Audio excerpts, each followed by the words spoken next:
Good morning, and look, I'm so grateful that I managed to get the video out to you guys in the morning, which is awesome. And look, today, very quick disclaimer, the wasp stings are fine. I have been itching repeatedly. That hasn't been that much fun at all, but never mind.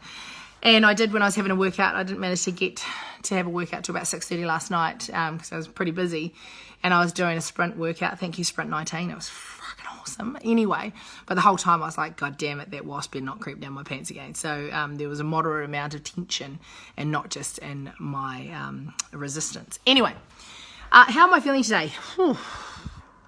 To be really honest with you, I'm feeling moderately in a melancholy state, and I'm excited.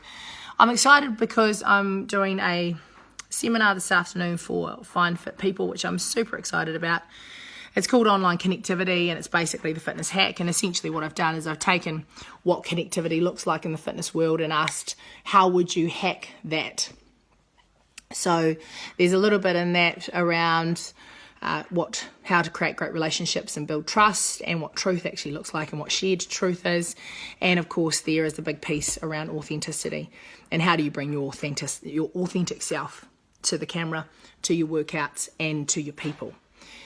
So I'm really excited about that. I can't wait, to be fair. It's what I love doing, is supporting, growing and developing people. Anyway, the melancholy pieces, because obviously today we find out from the government exactly where we are going to land in this space. What can we do? What can't we do? And I've been talking with some, industry experts. I've been talking to Richard Beattie, who heads up reps. There's some resources that they're looking to create. I've given him some thoughts alongside people like Ishmael and Reece Zondag and Jerry Salmon, Gavin, all, really prominent figures with loads of industry knowledge. So it was great to have that conversation with Richard yesterday. And I guess it left me thinking, how can I help? And that's where I always go to. And I thought, and my heart actually went out to the fitness industry. My heart's with the fitness industry, and there's the fitness stuff, woohoo, we're instructors, look at the amazing things we're doing, let's do some classes, let's do some wellness, that's all fantastic. There's another side to the fitness industry, which is, how do you make some fucking money? And that's hard when you're a club. The margins are freaking tight. The margins are tight in larger clubs, like the Les Millses, the City Fitnesses, and even City Fitness at one point had to completely shift their model to what they have right now to be able to survive and be competitive. And they moved into the low-cost model space. But I think of the days when I was, when Counties Fitness, when I owned and operated that for a period of my life. And I thought about the times where daily I was checking how much money we'd made, because we were only just covering bills, and sometimes we weren't covering bills. And I get how tough it is. I get cash flow and how hard that is for the average club in New Zealand. So I have reached out to a few people to get some thoughts around what good looks like, and obviously Maddie gave me some insights around that. Emma Barry was just a well of information, and just had some really good insights. I managed to catch up with Reece Zondag. That's always insightful, and he's got some amazing insights as well. All of these people are trying to pull together to help the fitness industry. And I thought, look, you know what? How can I add any value in this space? And today what I want to say, if you're a club owner, a personal training studio, and you've got current overheads, and I'm not including people in this space at this stage, and your business is costing you money while it's not making you any money, then I empower you. I guess what I'm saying is, give yourself permission to make tough decisions fast. It's not easy, because we are an altruistic society. We have a desire to help people, and we think to ourselves, how can we do that?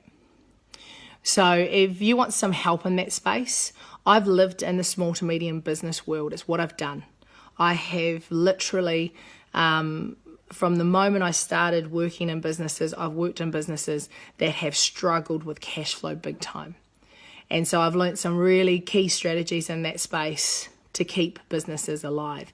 And I would love to help anyone out there that needs it. So, but for now, the biggest thing is make those tough decisions quick, because they could be the difference between you reopening or not. And that's the reality. Okay? On top of all of that, I guess the second thing that I want to say to give hope, and I actually had this conversation yesterday with an industry expert. He was wanting to give hope as well. And I guess the hope piece is this.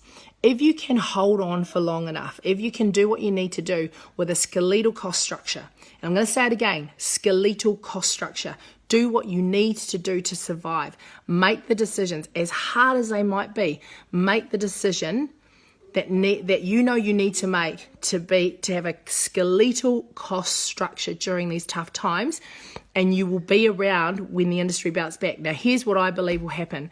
If we look to the GFC as an example of this, the fitness industry survived, and it survived for two reasons. One, it's a low-cost product, relatively speaking, and two, it's a feel-good.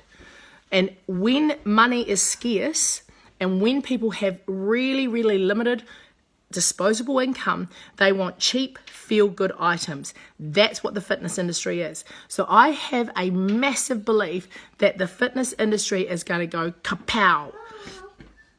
Okay? So please, to the club owners, to the managers, to the fitness professionals out there that have gone from something to nothing overnight. And I'm not talking personal trainers who are still probably generating an income. Instructors, you should have got your subsidy. You might, unless you were teaching 10 to 20 classes, you'll have more than enough to survive the 12-week period. So I'm talking to club owners that as of lockdown, you've had no money walking in the door. Please make those decisions, those hard decisions fast, and survive. You deserve to survive, okay? And if you need any help making those decisions, please reach out to me. I'm not saying that in my career I've always made the tough decisions quick. That's not true, because my heart's always been just a little bit too big. But when it comes to cost structure, when it comes to money, and when it comes to making a skeletal decision, I'm very good at that. So, and I'm very good at helping people rationalise through what they need and what they don't need. So if that's something that you think you would like some help with, please reach out to me. I'm not going to charge you. It's free. Fitness industry for free, because I bloody care and I know how tough it is. So much love. See ya.